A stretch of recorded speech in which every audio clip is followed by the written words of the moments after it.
在新闻来关心这南部的消息，防疫期间大家过肉粽节，当然是想要食肉粽。南部的这个卖粽的老店，透早因为真侪乡亲伫这个店内底提粽，也是呢要等去叫亲戚朋友。华视新闻就拜访台南、屏东高雄真侪间真出名的卖粽的店。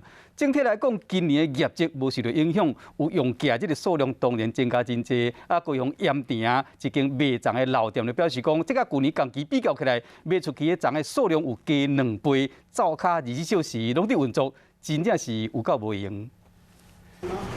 店门口规个拢是肉粽，人客一透早就来这排队，要甲肉粽领登去过5日节。是正常的还是临时来？我临时来。较早伫店内食，加会使食真2个，即马炸登去会使炸真济。高雄盐埕区这间卖肉粽的，自3级警戒以来，生意变甲更较好。我大概数以万计吧，然后就没有去计算，就一直做，就无眠无日啊。早卡24点钟拢咧无营，这阵啊卖出去的肉粽超过1万粒，和去年同期相比加2倍。我要把粽子都冰起来啊！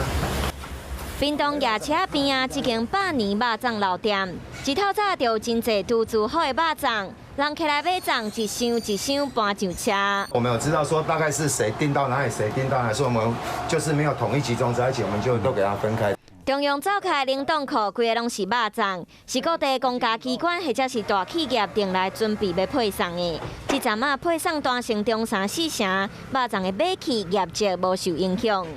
这是网络公司的，这是自己来奠定的。台南这间在地肉粽老店，同款闹热滚滚，和永年相比，店内人较少，不过肉粽的销量也是真好。每次来都卖光，每次来都卖光。节日之前，大家会提前宅配啦，但是宅配其实也是很塞车。甲肉粽条啊拍开，买人的芳开，阁有真侪餡料，互人想要赶紧食落腹肚底，互人真少年的古早味。虽然伫疫情当中，不过也是无影响大家食肉粽的热情。